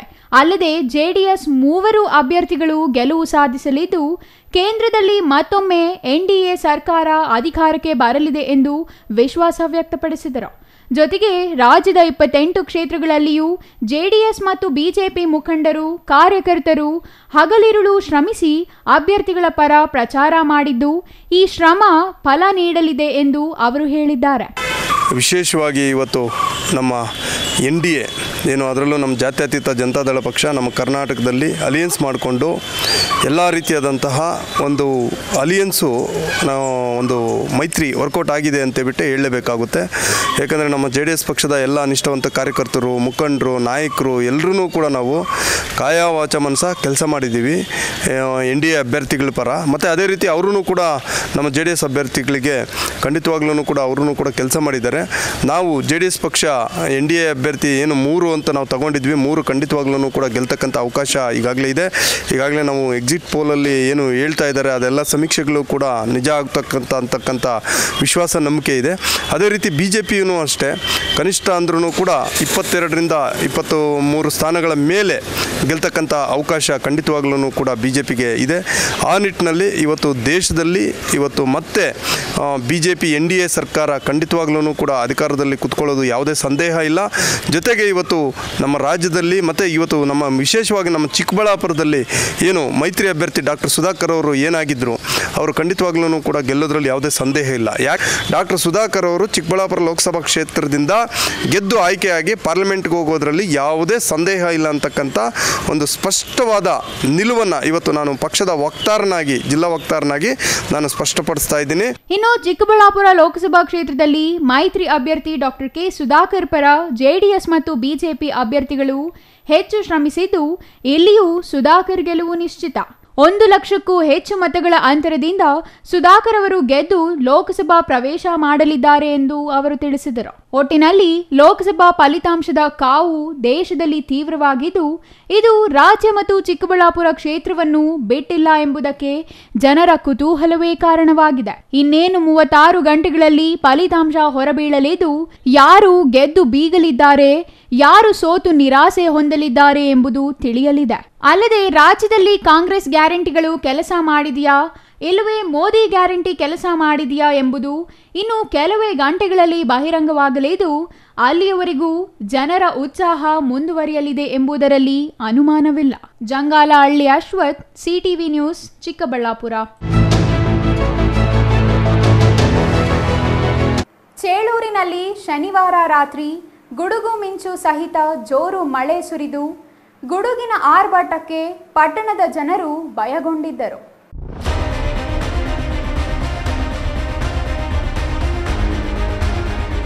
ಬಿರುಗಾಳಿ ಬೀಸಿದ ಪರಿಣಾಮ ಪಟ್ಟಣದ ಜನರಿಗೆ ಕೆಲಕಾಲ ಭಯದ ವಾತಾವರಣ ಸೃಷ್ಟಿಸಿತು. ಗೆರಿಗಿರೆಡ್ಡಿಪಾಳ್ಯ ಪಟ್ಟಣದ ಬೆಸ್ಕಾಂ ಕಚೇರಿಯ ಆವರಣದಲ್ಲಿ ಹಾಗೂ ಹಲವು ಕಡೆಗಳಲ್ಲಿ ಗಿಡ ಮರಗಳು ಉರುಳಿ ವಿದ್ಯುತ್ ತಂತಿಗಳ ಮೇಲೆ ಬಿದ್ದಿರುವ ಘಟನೆಗಳು ಕೂಡ ಕಂಡುಬಂದಿವೆ. ಜೋರು ಮಳೆಯಿಂದ ತುಂಬಿ ಹರಿದ ಚರಂಡಿಗಳಿಂದ ಹಲವು ಬೀದಿಗಳಲ್ಲಿ ಜಲಾವೃತಗೊಂಡು ಮನೆ ಅಂಗಳಕ್ಕೆ ನುಗ್ಗಿವೆ. ಚರಂಡಿಗಳ ಮೂಲ ಸೌಕರ್ಯ ಕಳಪೆಯಾಗಿದೆ ಎಂದು ಹಲವು ನಿವಾಸಿಗಳು ಆಕ್ರೋಶ ವ್ಯಕ್ತಪಡಿಸಿದ್ದಾರೆ. ಶನಿವಾರ ಸಂಜೆಯಿಂದ ಸುರಿದ ಬಿರುಗಾಳಿ ಮಳೆಗೆ ಕೊಳಚೆ ನೀರು ಹರಿದು ಕೆಲವೊಂದು ಮನೆಗಳಿಗೆ ನುಗ್ಗಿ ತೊಂದರೆ ಉಂಟು ಮಾಡಿದೆ. ಪಟ್ಟಣದ ಹಲವಾರು ಚರಂಡಿಗಳು ಕಿರಿದಾಗಿದ್ದು ಸುಮಾರು ವರ್ಷಗಳ ಹಿಂದೆ ನಿರ್ಮಾಣವಾದ ಈ ಚರಂಡಿಗಳು ಸಂಪೂರ್ಣ ಹದಗೆಟ್ಟಿವೆ. ಇನ್ನು ಕೆಲ ಚರಂಡಿಗಳಂತೂ ಸಂಪೂರ್ಣ ಮುಚ್ಚಿ ಹೋಗಿದ್ದು ಭೂಪ್ರದೇಶದ ಅಸಮತೆಯಿಂದಾಗಿ ಒಳಚರಂಡಿ ಮತ್ತು ಮಳೆ ನೀರು ಎಂದಿಗೂ ಹರಿಯದೆ ನಿಂತಿದೆ. ಭಾರೀ ಮಳೆಯ ಪ್ರವಾಹದಿಂದ ಈ ಸಮಸ್ಯೆ ಉದ್ಭವವಾಗುತ್ತಿವೆ. ಚರಂಡಿಗಳು ಸರಾಗವಾಗಿ ಹರಿಯದೇ ಇರುವ ಕಾರಣ ಕೊಳಚೆ ನೀರು ನಿಲ್ಲುವುದರಿಂದ ಇಲ್ಲಿನ ನಿವಾಸಿಗಳು ಅನೇಕ ಬಾರಿ ತೊಂದರೆಯನ್ನು ಅನುಭವಿಸುತ್ತಿದ್ದಾರೆ. ಸ್ವಲ್ಪ ಮಟ್ಟದ ಸಾಧಾರಣ ಮಳೆಯ ಪ್ರವಾಹಕ್ಕೆ ನೀರು ರಸ್ತೆಗಳ ಮೇಲೆ ಜಲಾವೃತಗೊಳ್ಳುತ್ತಿವೆ. ಇನ್ನು ಭಾರೀ ಮಳೆಯಾದರೆ ಪರಿಸ್ಥಿತಿ ಎಷ್ಟು ಭೀಕರವಾಗಬಹುದು ಎಂದು ಊಹಿಸಲು ಸಾಧ್ಯವಿಲ್ಲ. ಅಧಿಕಾರಿಗಳು ಕೂಡಲೇ ಕ್ರಮ ಕೈಗೊಳ್ಳಬೇಕು ಎಂದು ಪಟ್ಟಣದ ನಿವಾಸಿಗಳು ಒತ್ತಾಯಿಸಿದ್ದಾರೆ. ಶನಿವಾರ ಸಂಜೆ ಸುರಿದ ಮಳೆಯಿಂದಾಗಿ ಪಟ್ಟಣದ ಹೃದಯ ಭಾಗವಾದ ಮಹಾತ್ಮ ಗಾಂಧಿ ವೃತ್ತ ಮತ್ತು ಕಾಲೇಜು ರಸ್ತೆ, ಕಂದುಕೂರ ರಸ್ತೆ ಮುಂತಾದ ಕಡೆಗಳಲ್ಲಿ ನೀರು ನಿಂತು ಕೆಲಕಾಲ ಸಂಚಾರಕ್ಕೆ ಕಿರಿಕಿರಿ ಉಂಟು ಮಾಡಿತು. ಇದಲ್ಲದೆ ಬಸ್ ನಿಲ್ದಾಣದ ಆವರಣದಲ್ಲಿ, ಆಟೋ ಸ್ಟ್ಯಾಂಡ್ ಬಳಿ ಮತ್ತಿತರ ತಗ್ಗು ಪ್ರದೇಶದಲ್ಲಿ ನೀರು ನಿಂತು ಜನರು ಪರದಾಡುವಂತಾಯಿತು. ಚರಂಡಿಗಳಲ್ಲಿ ಸಲೀಸಾಗಿ ನೀರು ಹೋಗುವ ವ್ಯವಸ್ಥೆ ಮಾಡಿಲ್ಲ. ಹೀಗಾಗಿ ಸ್ವಲ್ಪ ಜೋರು ಮಳೆ ಬಿದ್ದರೂ ಈ ಭಾಗಗಳಲ್ಲಿ ನೀರು ಶೇಖರಣೆಯಾಗುತ್ತವೆ. ಮನೆಗಳಿಗೆ ಚರಂಡಿಗಳ ನೀರು ನುಗ್ಗುತ್ತಿದ್ದರೂ ಸಂಬಂಧಿಸಿದ ಅಧಿಕಾರಿಗಳು ಯಾವುದೇ ಸಂಬಂಧವಿಲ್ಲ ಎನ್ನುವಂತೆ ಮೂಕರಾಗಿದ್ದಾರೆ. ಈ ಬಗ್ಗೆ ಸಂಬಂಧಪಟ್ಟವರು ಗಮನ ಹರಿಸಬೇಕೆಂದು ಪಟ್ಟಣದ ನಿವಾಸಿಗಳು ಆಕ್ರೋಶಗೊಂಡಿದ್ದಾರೆ. CS Venkatesh, CTV news, Chelur.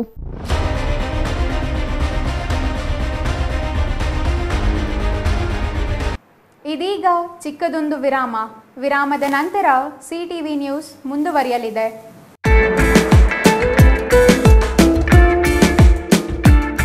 ನಿಮ್ಮ ಮಕ್ಕಳ ಅತ್ಯುತ್ತಮ ಶಿಕ್ಷಣಕ್ಕಾಗಿ ನ್ಯೂ ಹಾರಿಸನ್ ಆಂಗ್ಲ ಮಾಧ್ಯಮ ಶಾಲೆ ಡಾಕ್ಟರ್ GV ಮಂಜುನಾಥ್ ಅವರ ಅಧ್ಯಕ್ಷತೆಯಲ್ಲಿ ಮುನ್ನಡೆಯುತ್ತಿರುವ ಶಿಕ್ಷಣ ಸಂಸ್ಥೆ. ನ್ಯೂ ಹಾರಿಸನ್ ಶಾಲೆಯ ಕಾರ್ಯದರ್ಶಿ Vignesh Babu GM, BEMS Texas 4&M America ಅವರ ನೇತೃತ್ವದಲ್ಲಿ ಯಶಸ್ವಿಯಾಗಿ ಮುನ್ನಡೆಯುತ್ತಿರುವ ಶಾಲೆ. ಕಳೆದ 15 ವರ್ಷದಿಂದ SSLCಯಲ್ಲಿ 100% ಫಲಿತಾಂಶ, ಅತಿ ಹೆಚ್ಚು ಅತ್ಯುನ್ನತ ಶ್ರೇಣಿ ಫಲಿತಾಂಶ ಪಡೆಯುತ್ತಿರುವ ಏಕೈಕ ಶಾಲೆ. LKGಯಿಂದ SSLCವರೆಗೆ ಆಂಗ್ಲ ಮಾಧ್ಯಮದಲ್ಲಿ ಶಿಕ್ಷಣ, ನುರಿತ ಶಿಕ್ಷಕರು ಮತ್ತು ಆರಾಮದಾಯಕ ವಾತಾವರಣ ಹೊಂದಿದ ಶಾಲೆ. ಯಾವುದೇ ಒತ್ತಡವಿಲ್ಲದೆ ಮಕ್ಕಳ ಅತ್ಯುತ್ತಮ ಭವಿಷ್ಯದ ವೃತ್ತಿ ಜೀವನಕ್ಕೆ ಸಹಾಯ.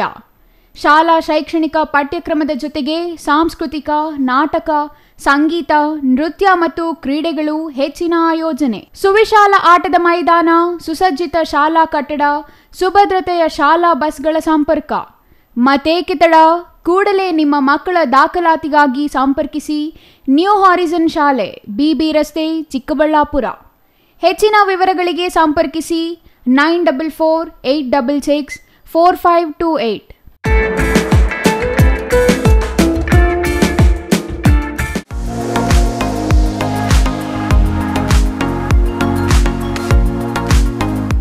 ದೇವಾಲಯದ ಮುಂದೆ ಇರಬೇಕಾದ ಕಲ್ಯಾಣಿ ಹೋಟೆಲ್ನಲ್ಲಿ ಯಾಕಂದ್ರೆ ಈ ಹೋಟೆಲ್ ಹೆಸರೇ ಕಲ್ಯಾಣಿ ಊಟ. ಕಲ್ಯಾಣಿಯ ಮುಂದೆ ಊಟ ರುಚಿ ಮತ್ತು ಶುಚಿಯಾದ ಊಟ. ಬೆಳಗಿನ ಉಪಹಾರಕ್ಕಾಗಿ ಕೂಡಲೇ ಭೇಟಿ ನೀಡಿ ಹೋಟೆಲ್ ಕಲ್ಯಾಣಿ ಊಟ. ಇಲ್ಲಿ ನಾರ್ತ್ ಇಂಡಿಯನ್, ಸೌತ್ ಇಂಡಿಯನ್ ಸೇರಿ ಎಲ್ಲಾ ತರಹದ ಊಟ ದೊರೆಯುತ್ತದೆ. ಬೆಳಗಿನ ಉಪಹಾರಕ್ಕಾಗಿ ಬಗೆ ಬಗೆಯ ದೋಸೆ, ಮೃದುವಾದ ಇಡ್ಲಿ ಜೊತೆಗೆ ವಡೆ, ಬಗೆ ಬಗೆಯ ತಿಂಡಿ, ವಿಧ ವಿಧವಾದ ಊಟ ಸಿಗುತ್ತದೆ. ಹಾಗೂ ನಮ್ಮಲ್ಲಿ ಕ್ಯಾಟರಿಂಗ್ ಸೌಲಭ್ಯವೂ ಸಹ ದೊರೆಯುತ್ತದೆ. ಇಷ್ಟಕ್ಕೂ ಇದು ಇರುವುದಾದರೂ ಎಲ್ಲಿ ಅಂತೀರಾ? ಇಂದೇ ಭೇಟಿ ನೀಡಿ ಹೋಟೆಲ್ ಕಲ್ಯಾಣಿ ಊಟ, ವಿಶ್ವನಾಥನ್ ಪಿಳ್ಳೈ ಕಿಚನ್, ಆದಿಯೋಗಿ ಪ್ರತಿಮೆ, ಪ್ರವೇಶ ದ್ವಾರದ ಬಳಿ, ಚಿಕ್ಕಬಳ್ಳಾಪುರ.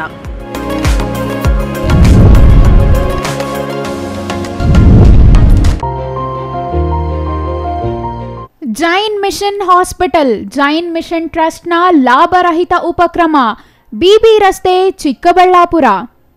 ಇನ್ನು ಮುಂದೆ ಹೆಚ್ಚಿನ ಚಿಕಿತ್ಸೆಗಾಗಿ ಬೆಂಗಳೂರಿಗೆ ಹೋಗಬೇಕು ಎಂಬ ಚಿಂತೆ ಬೇಡ.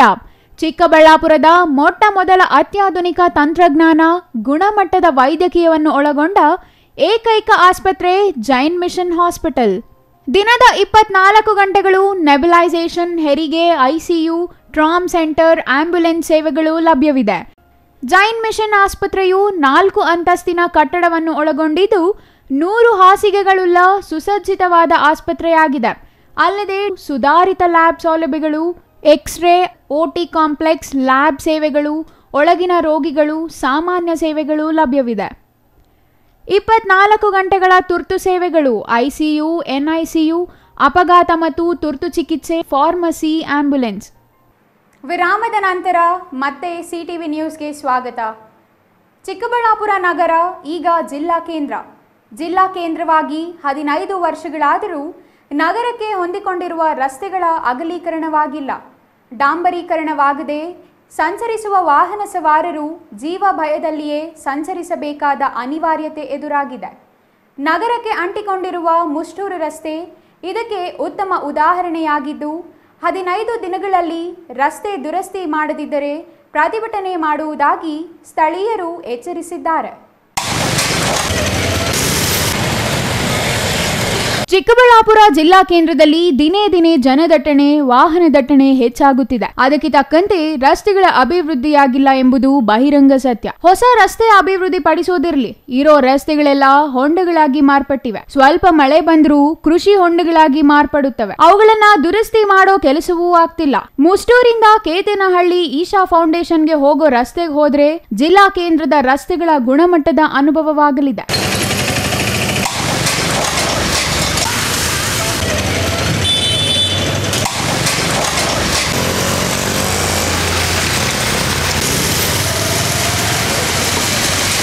ಮುಷ್ಟೂರು ಸಮೀಪ ಹಳ್ಳ ಹಿಡಿದ ರಸ್ತೆ ದುರಸ್ತಿ ಮಾಡಿ ಸುಮಾರು ವರ್ಷಗಳಾಗಿದೆ. ಈ ರಸ್ತೆಯಲ್ಲಿ ರಾತ್ರಿ ವೇಳೆ ಜಲ್ಲಿ ಕ್ರಷರ್, ಗಣಿ ಟಿಪ್ಪರ್ ಹೆಚ್ಚಾಗಿ ಸಂಚರಿಸುತ್ತವೆ. ಶನಿವಾರ, ಭಾನುವಾರ ಬಂದ್ರೆ ಈಶಾ ಫೌಂಡೇಶನ್ಗೆ ಹೋಗುವ ವಾಹನಗಳಿಂದ ಸ್ಥಳೀಯರಿಗೆ ತೀವ್ರ ತೊಂದರೆಯಾಗುತ್ತಿದೆ. ಸಂಚಾರ ಪೊಲೀಸರು ಈ ಬಗ್ಗೆ ಗಮನ ಹರಿಸಬೇಕು ಎಂದು ಮುಷ್ಟೂರು ಗ್ರಾಮದ ಶ್ರೀಧರ್ ಆಕ್ರೋಶ ವ್ಯಕ್ತಪಡಿಸಿದ್ದಾರೆ. ಮುಷ್ಟೂರು ಶ್ರೀಧರ್ ಅಂತ ಹೇಳ್ಬಿಟ್ಟು ಮುಷ್ಟೂರು ರಸ್ತೆ ಬಗ್ಗೆ 6 ತಿಂಗಳ ಹಿಂದ್ಗಡೆ DC-ವರೆಗೂ AWವರೆಗೂ ಕಂಪ್ಲೇಂಟ್ ಕೊಟ್ಟೆ. ಈ ರಸ್ತೆ ಭಾರಿ ಅನಾಹುತಗಳಾಗ್ತಾ ಇದ್ದಾವೆ.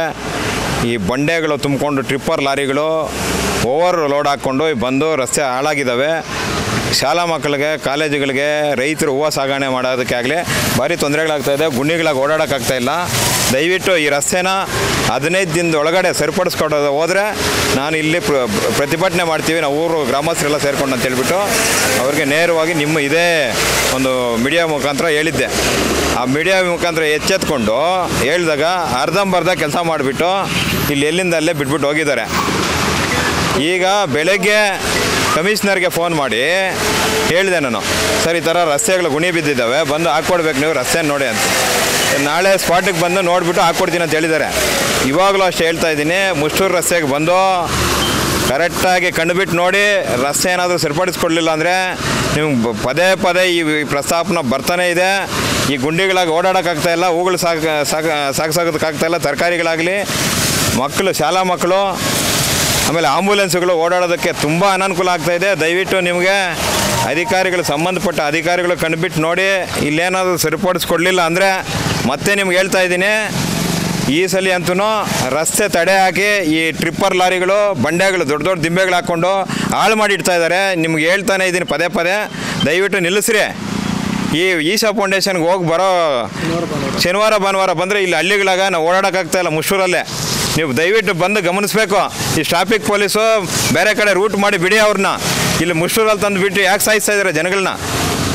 ನಮ್ಮ ಜೀವನನ ಅಸ್ತವ್ಯವಸ್ಥೆ ಮಾಡ್ತಾಯಿದ್ದೀರಾ. ದಯವಿಟ್ಟು ಇದನ್ನು ನೀವು ಕಂಡುಬಿಟ್ಟು ನೋಡಿ ಸರಿಪಡಿಸ್ಕೊಡ್ಲಿಲ್ಲ ಅಂದರೆ ನಿಮಗೆ ಪದೇ ಪದೇ ಹೇಳ್ತಾ ಇದ್ದೀನಿ, ನಾವಂತೂ ಸುಮ್ಮನೆ ಇರಲ್ಲ. ಈ ಹಳ್ಳಿ ಜನಗಳೆಲ್ಲ ಬಂದು ನಿಮ್ಮ ಈ ನಗರಸಭೆ ಆಫೀಸ್ ಮುಂದೆ, PW ಆಫೀಸ್ ಮುಂದೆ ನಾವು ಧರಣಿ ಕೂರ್ತೀರಿ.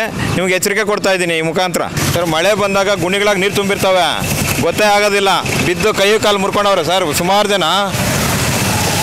ಅದರಿಂದ ದಯವಿಟ್ಟು ನಮಗೆ ಸುಗಮವಾಗಿ ರಸ್ತೆ ದಯವಿಟ್ಟು ಮಾಡಿಕೊಡ್ಬೇಕಂತ ಹೇಳ್ಬಿಟ್ಟು ಈ ಮುಖಾಂತರ ನಿಮ್ಮನ್ನು ಕಳಕಳಿಯಿಂದ ಕೇಳ್ಕೊತಾ ಇದ್ದೀನಿ.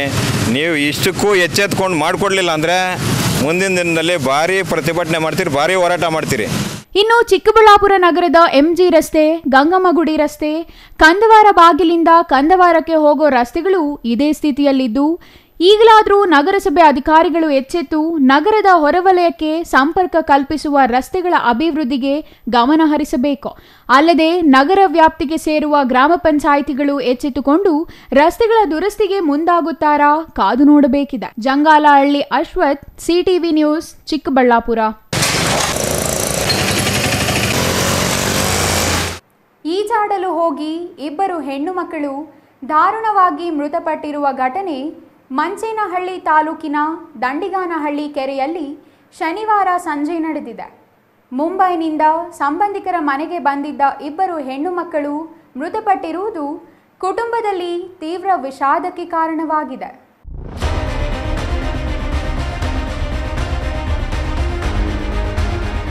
ಝೋಯಾ ಪಾಟೇಲ್ ಮತ್ತು ಆಲಿಯಾ ಪಾಟೇಲ್ ಎಂಬ 14 ವರ್ಷದ ಬಾಲಕಿಯರು ಈಜಲು ಹೋಗಿ ಮೃತಪಟ್ಟ ಹೆಣ್ಣು ಮಕ್ಕಳಾಗಿದ್ದು, ಇಬ್ಬರು 9ನೇ ತರಗತಿಯಲ್ಲಿ ವ್ಯಾಸಂಗ ಮಾಡುತ್ತಿದ್ದರು ಎಂದು ತಿಳಿದುಬಂದಿದೆ. ಪ್ರಸ್ತುತ ಬೇಸಿಗೆ ರಜೆ ಇದ್ದ ಹಿನ್ನೆಲೆಯಲ್ಲಿ ಮುಂಬೈನಿಂದ ಸಂಬಂಧಿಕರ ಮನೆಗೆ ಬಂದಿದ್ದ ಇಬ್ಬರು ಕೆರೆಯ ಆಳ ತಿಳಿಯದೆ ಏಕಾಏಕಿ ನೀರಿಗೆ ಧುಮುಕಿದ ಪರಿಣಾಮ ದುರಂತರ ಸಂಭವಿಸಿದೆ. ಹೆಚ್ಚು ಆಳ ಇದ್ದ ಕಡೆಯೇ ಇಬ್ಬರು ಹೆಣ್ಣು ಮಕ್ಕಳು ನೀರಿಗೆ ಧುಮುಕಿದ ಪರಿಣಾಮ ನೀರಿನಲ್ಲಿ ಮುಳುಗಿ ಇಬ್ಬರು ಮೃತಪಟ್ಟಿದ್ದಾರೆ.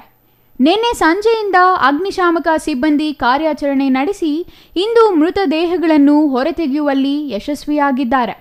ಮೃತದೇಹಗಳನ್ನು ಗೌರಿಬಿದನೂರು ಸರ್ಕಾರಿ ಆಸ್ಪತ್ರೆಯ ಶವಾಗಾರಕ್ಕೆ ರವಾನೆ ಮಾಡಲಾಗಿದ್ದು, ಮಂಚೇನಹಳ್ಳಿ ಪೊಲೀಸ್ ಠಾಣೆಯಲ್ಲಿ ಪ್ರಕರಣ ದಾಖಲಾಗಿದೆ. News bureau, CTV news, Chikkaballapur.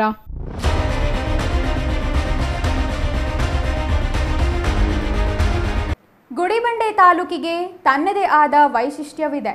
ಐತಿಹಾಸಿಕ ಪ್ರಸಿದ್ಧಿ ಪಡೆದ ಸ್ಥಳಗಳನ್ನು ಹೊಂದಿದ ಜಾಗವೂ ಆಗಿದೆ. ರಜೆ ದಿನಗಳು ಬಂದರೆ ಪ್ರವಾಸಿಗರು ಗುಡಿಬಂಡೆ ತಾಲೂಕಿಗೆ ಬರಲು ತುದಿಗಾಲಿನಲ್ಲಿ ನಿಲ್ಲುತ್ತಾರೆ ಸಿಲಿಕಾನ್ ಸಿಟಿಯ ಮಂದಿ. ಆದರೆ ಇತ್ತೀಚೆಗೆ ಮಿತಿ ಮೀರಿದ ಕಲ್ಲು ಗಣಿಗಾರಿಕೆಯಿಂದ ಹಚ್ಚ ಹಸಿರಾಗಿರುವ ಐತಿಹಾಸಿಕ ಸ್ಥಳಗಳು ಮುಂದಿನ ದಿನಗಳಲ್ಲಿ ಕಣ್ಮರೆಯಾಗುವ ಆತಂಕ ಎದುರಾಗಿದೆ.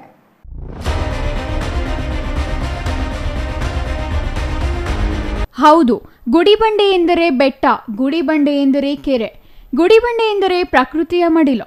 ಇದಕ್ಕೆಲ್ಲ ಕಾರಣ ಒಂದು ಕಡೆ ಗುಡಿಬಂಡೆ ಪಟ್ಟಣಕ್ಕೆ ಹೊಂದಿಕೊಂಡಂತೆ ಇರುವ ಸುರಸದ್ಮಗಿರಿ, ವಿದ್ಯಾಗಿರಿ, ಕೂರ್ಮಗಿರಿ, ವರಾಹಗಿರಿ, ದೇನುಗಿರಿ ಇದ್ದರೆ ಮತ್ತೊಂದು ಕಡೆ ಇದೇ ಗುಡಿಬಂಡೆಗೆ ಹೊಂದಿಕೊಂಡು ಬೃಹತ್ತಾದ ಕೆರೆ ಇದೆ. ಪಂಚಗಿರಿಧಾಮ ಎಂಬ ಖ್ಯಾತಿಗೆ ಪಾತ್ರವಾಗಿರುವ ಗುಡಿಬಂಡೆ ಬಹುತೇಕ ಹಸಿರುಮಯವಾಗಿ ಪ್ರಕೃತಿ ಸೊಬಗನ್ನು ಹೊರಸೂಸಿ ಪ್ರವಾಸಿಗರಿಗೆ ನೆಚ್ಚಿನ ತಾಣವಾಗಿದೆ. ಗುಡಿಬಂಡೆ ತಾಲೂಕಿನಾದ್ಯಂತ 18 ಕಲ್ಲು ಗಣಿ ಚಾಲ್ತಿಯಲ್ಲಿವೆ. ಅದರಲ್ಲಿ ಪಾಳೆಗಾರಹಳ್ಳಿ ಸರ್ವೆ ನಂಬರ್ 14ರಲ್ಲಿ ಗ್ರಾನೈಟ್ ಗಣಿಗಾರಿಕೆಯೂ ನಡೆಯುತ್ತಿದೆ. ಇವೆಲ್ಲವೂ ಸರ್ಕಾರದ ಅನುಮತಿ ಮತ್ತು ಪರವಾನಿಗೆ ಪಡೆದು ನಡೆಯುತ್ತಿದ್ದು ಗಣಿ ಮತ್ತು ಭೂ ವಿಜ್ಞಾನ ಇಲಾಖೆ ಆದೇಶದಂತೆ ನಡೆಯುತ್ತಿವೆ. ಇದರಿಂದ ಪ್ರಕೃತಿಯ ಸೊಬಗು ನಾಶವಾಗಿ ಗಣಿ ಧೂಳು ಆವರಿಸುತ್ತಿದೆ. ಈ ಗಣಿಗಾರಿಕೆ ಎಂಬ ಪೆಡಂಭೂತ ಪರಿಸರವನ್ನು ಸಂಪೂರ್ಣವಾಗಿ ಹಾಳುಗೆಡುತ್ತಿದೆ. ಈ ವಿಚಾರದ ಬಗ್ಗೆ ಸ್ಥಳೀಯ ಯುವ ಮುಖಂಡ, ಹಿಂದೂಪುರ ಸಂಘಟನೆ ಹೋರಾಟಗಾರರು ಹರಿ ಮಾತನಾಡಿ, ಸತತ 6 ತಿಂಗಳಿಂದ ಹೊಸದಾಗಿ ಗಣಿಗಾರಿಕೆ ಆರಂಭಿಸಲು ಅರ್ಜಿಗಳು ಬರುತ್ತಿವೆ. ಗುಡಿಬಂಡೆ ಪಟ್ಟಣಕ್ಕೆ ಅತಿ ಸಮೀಪವಿರುವ ವಿದ್ಯಾಗಿರಿ ಬೆಟ್ಟಕ್ಕೆ ಗಣಿ ಇಲಾಖೆ ಅಧಿಕಾರಿಗಳು ಈಗಾಗಲೇ ಬಂದು ಪರಿಶೀಲನೆ ಮಾಡಿ ಹೋಗಿದ್ದಾರೆ ಎಂದು ಸಾರ್ವಜನಿಕರಿಂದ ಆರೋಪ ಕೇಳಿಬರುತ್ತಿದೆ. ಈಗಾಗಲೇ ತಾಲೂಕು ಮಟ್ಟದ ಅಧಿಕಾರಿಗಳಿಗೆ ಗಣಿ ಅಧಿಕಾರಿಗಳು ಹಾಗೂ ಗುತ್ತಿಗೆದಾರರು ಪತ್ರದ ಮೂಲಕ ಅಧಿಕಾರಿಗಳಿಗೆ ಅರ್ಜಿ ಸಲ್ಲಿಸುತ್ತಿರುವುದು ಆತಂಕಕಾರಿ ವಿಚಾರವಾಗಿದೆ ಎಂದು ಹೇಳಿದ್ದಾರೆ. ಈ ಅರ್ಜಿಗಳು ತಿರಸ್ಕರಿಸಲಾಗಿದೆ ಎನ್ನಲಾಗಿದೆ. ಆದರೆ ಗುಡಿಬಂಡೆ ಸಮೀಪವಿರುವ ವಿದ್ಯಾಗಿರಿ ಬೆಟ್ಟಕ್ಕೆ ಅದರದ್ದೇ ಆದ ವಿಶೇಷತೆ ಇದೆ. ಈ ಬೆಟ್ಟದ ತುದಿ ಪುರಾತನ ಕಾಲದಿಂದಲೂ ಈ ಭಾಗದ ಜನರಿಗೆ ವಿದ್ಯೆಯನ್ನು ನೀಡುವ ತಾಣ ಎಂದೇ ಗುರುತಿಸಿಕೊಂಡಿರುವ ವಿದ್ಯಾರ್ಥಿ ಬೆಟ್ಟ ಇದಾಗಿದೆ. ಈ ವಿಚಾರದ ಬಗ್ಗೆ ಸುಮಾರು 3 ತಿಂಗಳ ಹಿಂದೆಯೇ ಕರುನಾಡ ಸಾಹಿತ್ಯ ಪರಿಷತ್ ಸಭೆಯಲ್ಲಿ ಶಾಸಕ ಸುಬ್ಬಾರೆಡ್ಡಿ ಅವರ ಗಮನಕ್ಕೂ ತರಲಾಗಿದ್ದು, ವಿದ್ಯಾಗಿರಿ ಬೆಟ್ಟವನ್ನು ಎಂದಿಗೂ ಗಣಿಗಾರಿಕೆಗೆ ಅವಕಾಶ ನೀಡುವುದಿಲ್ಲ ಎಂದು ಭರವಸೆ ನೀಡಿದ್ದಾರೆ. ಅನಾದಿ ಕಾಲದಿಂದಲೂ ತನ್ನದೇ ಆದ ವೈಶಿಷ್ಟ್ಯತೆ ಹೊಂದಿರುವ ಗುಡಿಬಂಡೆ ಸುತ್ತಮುತ್ತ ಇರುವ ಪ್ರಕೃತಿ ದತ್ತ ಬೆಟ್ಟಗಳನ್ನು ಸಂರಕ್ಷಿಸುವ ಹೊಣೆ ನಮ್ಮ ಮೇಲಿದ್ದು, ಅವುಗಳನ್ನು ನಾಗರಿಕತೆ ಹೆಸರಿನಲ್ಲಿ ಧ್ವಂಸ ಮಾಡಲು ಅವಕಾಶ ನೀಡಬಾರದು ಎಂದು ಅವರು ಮನವಿ ಮಾಡಿದ್ದಾರೆ. ಗಣಿಗಾರಿಕೆಗೆ ಅವಕಾಶ ನೀಡಿದ್ದೇ ಆದಲ್ಲಿ ಅದರ ವಿರುದ್ಧ ಉಗ್ರ ಹೋರಾಟ ಮಾಡುವ ಎಚ್ಚರಿಕೆಯನ್ನು ಅವರು ನೀಡಿದ್ದಾರೆ. ಏನು ಈ ಗುಡಿಬಂಡೆಯಲ್ಲಿ ಪಂಚಗಿರಿಗಳಿಗೆ ಹೆಸರುವಾಸಿಯಾದಂತಹ ಗುಡಿಬಂಡೆ, ಸುರಸದ್ಮಗಿರಿ, ವಿದ್ಯಾಗಿರಿ ಅತ್ಯಂತ ಪ್ರಾಮುಖ್ಯತೆ ಹೊಂದಿರತಕ್ಕಂತಹ ಗಿರಿಧಾಮಗಳಿವೆರಡು. ಅದರಲ್ಲಿ ಕೂಡ ಈಗ ಪಾಳೆಗಾರಹಳ್ಳಿಯಲ್ಲಿ ಸರ್ವೆ ನಂಬರ್ 14ರಲ್ಲಿ ಕಾನೂನುಬದ್ಧವಾಗಿ ಏನು ಗಣಿಗಾರಿಕೆ ಇದೆ ಅದನ್ನು ಮಾಡ್ಕೊಂಡು ಹೋಗ್ತಾ ಇದ್ದಾರೆ. ಆದರೂ ಈ ಗುಡಿಬಂಡೆಯಲ್ಲಿ ಸಮೀಪವಾಗಿರ್ತಕ್ಕಂತಹ 500 ಮೀಟರ್ 1 ಕಿಲೋಮೀಟರ್ ಅಂತರದಲ್ಲಿರುವಂತಹ ವಿದ್ಯಾಗಿರಿ ಬೆಟ್ಟದಲ್ಲಿ ಈಗಾಗಲೇ ತಾಲೂಕು ಗಣಿಗಾರಿಕೆಯವರು ಹಾಗೂ ಗುತ್ತಿಗೆದಾರರು ಪರಿಶೀಲನೆ ಮಾಡಿ ಪ್ರತಿಯೊಂದು ಕೂಡ ಆ ಸ್ಥಳ ಪರಿಶೀಲನೆ ಮಾಡಲಿಕ್ಕೆ ಬರ್ತಾ ಇದ್ದಾರೆ. ಹಾಗೂ ಈ ಜಾಗದಲ್ಲಿ ವಾಸ ಮಾಡ್ತಕ್ಕಂತಹ ಏನು ನಮ್ಮ SC/ST ಜನಾಂಗಗಳಿದ್ದಾರೆ, ಆ ಜನಾಂಗಕ್ಕೆ ಈ ಕಡೆ ತುಂಬ ತೊಂದರೆ ಆಗುತ್ತೆ. ಆ ಗಣಿಗಾರಿಕೆಯಿಂದ ಸಾಕಷ್ಟು ಬಾರಿ ಜನರಿಂದ ಕೂಡ ಆರೋಪ ಕೇಳಿ ಬರ್ತಾ ಇದೆ. ಈ ಸಂಬಂಧಪಟ್ಟ ವಿಚಾರವಾಗಿ ಆಲ್ರೆಡಿ ನಮ್ಮ ತಹಸೀಲ್ದಾರ್ ಅವರ ಗಮನಕ್ಕೂ ತಂದಿರುತ್ತೇವೆ. ಆದರೂ ಕೂಡ ಅವರು ಏನು ಕಾನೂನುಬದ್ಧವಾಗಿ ಏನಾಗುತ್ತೋ ಅದನ್ನು ಮಾಡಲಿಕ್ಕೆ ನಾವು ಹೊರಡ್ತೀವಿ ಅಂತ ಕೂಡ ಹೇಳಿದ್ದಾರೆ ಅವರು. ಆದ್ದರಿಂದ ತಾಲೂಕು ಗಣಿಗಾರಿಕೆಯವರಾಗಿರಲಿ, ಗುತ್ತಿಗೆದಾರರಾಗಿರಲಿ, ದಯವಿಟ್ಟು ಜಿಲ್ಲಾಡಳಿತವರಾಗಿರಲಿ, ನೀವು ಕ್ರಮ ತಗೊಂಡು ದಯವಿಟ್ಟು ಈ ಕಲ್ಲು ಗಣಿಗಾರಿಕೆಯನ್ನು, ಈ ವಿದ್ಯಾಗಿರಿ ಬೆಟ್ಟದ ಹತ್ರ ಕಲ್ಲು ಗಣಿಗಾರಿಕೆಯನ್ನು ನಿಲ್ಲಿಸಿ ಅದನ್ನು ನಮಗೆ ಈ ಪಂಚಗಿರಿ ಧಾಮಗಳಲ್ಲಿ ಉಳಿಸ್ಕೊಡ್ಲಿಕ್ಕೆ ನಿಮ್ಮ ಪ್ರಯತ್ನ ಜಾಸ್ತಿ ಇದೆ. ಹಾಗಾಗಿ ದಯವಿಟ್ಟು ಜಿಲ್ಲಾಧಿಕಾರಿಗಳು ಇದರ ಬಗ್ಗೆ ಗಮನ ವಹಿಸಿ. Satish Babu, CTV news, Gudibande.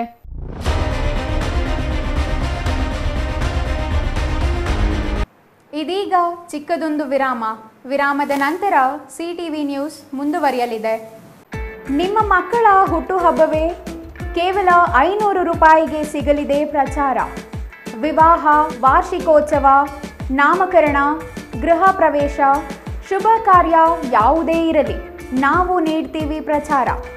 ಸುದ್ದಿ ಸಮಯದಲ್ಲಾದರೆ 1,000, ಇತರೆ ಸಮಯದಲ್ಲಿ ಕೇವಲ 500 ರೂಪಾಯಿಯಲ್ಲಿಯೇ ಪ್ರಚಾರ. ನಿಮ್ಮ CTV ನ್ಯೂಸ್ನಲ್ಲಿ ಅತಿ ಕಡಿಮೆ ಬೆಲೆ, ಹೆಚ್ಚಿನ ಪ್ರಚಾರ. 2 ದಿನದ ಮುಂಚಿತವಾಗಿ ಮಾಹಿತಿ ಕಳುಹಿಸಿ. ಕೂಡಲೇ ಸಂಪರ್ಕಿಸಿ 9916317028. ಮತ್ತೊಂದು ಸಂಖ್ಯೆ 95 9735611141.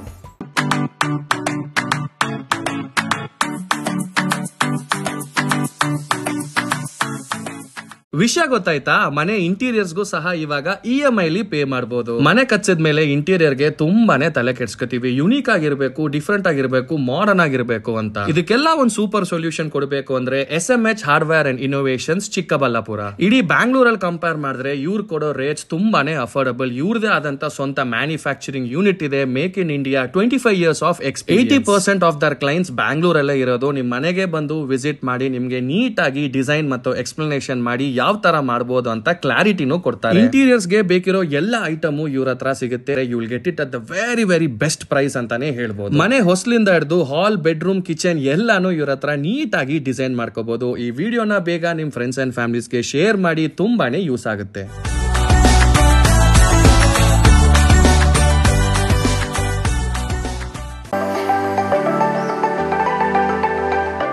Shri Manjunatha hardware and innovations 22 ವರ್ಷಗಳಿಂದ ಮಾರುಕಟ್ಟೆಯಲ್ಲಿ ಸುದೀರ್ಘ ಪಯಣ ಮತ್ತು ಗ್ರಾಹಕ ಹಾಗೂ ಎಂಜಿನಿಯರಿಂಗ್ಗಳ ನಂಬಿಕೆಯ ಆಯ್ಕೆ. ಅತ್ಯುತ್ತಮ ಗುಣಮಟ್ಟ, ಪ್ರಾಮಾಣಿಕ ಬೆಲೆ. Engineer choices, architect choices, corporates, house owners, carpenter choices, hardware dealers ಹಾಗೂ ಇನ್ನಿತರರಿಗೆ ಹೋಲ್ಸೇಲ್ ದರದಲ್ಲಿ ಸಿಗುವ ಸ್ಥಳವೇ ಶ್ರೀ ಮಂಜುನಾಥ ಹಾರ್ಡ್ವೇರ್ ಮತ್ತು ಇನ್ನೋವೇಷನ್ಸ್. ವಿವಿಧ ರೀತಿಯ ವಿನ್ಯಾಸಗಳುಳ್ಳ ಡೆಕೋರೇಟಿವ್, ಪ್ರೊಟೆಕ್ಟಿವ್, ಫಂಕ್ಷನಲ್ ಹಾಗೂ ಉತ್ತಮ ದರದಲ್ಲಿ ಗುಣಮಟ್ಟದ ಹಾರ್ಡ್ವೇರ್ ವಸ್ತುಗಳು ನಮ್ಮಲ್ಲಿ ದೊರಕುತ್ತದೆ. ವಿಳಾಸ: ರಿಲಯನ್ಸ್ ಪೆಟ್ರೋಲ್ ಬಂಕ್ ಹತ್ತಿರ, BB ರಸ್ತೆ, ಚಿಕ್ಕಬಳ್ಳಾಪುರ. ಮೊಬೈಲ್ ಸಂಖ್ಯೆ 9739393927. ಮತ್ತೊಂದು ಸಂಖ್ಯೆ 9008680303.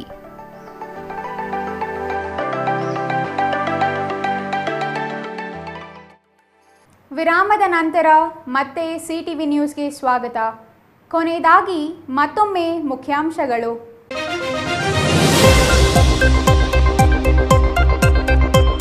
ಲೋಕಸಭಾ ಚುನಾವಣೆ ಮತ ಎಣಿಕೆಗೆ ಸಿದ್ಧವಾದ ಜಿಲ್ಲಾಡಳಿತ.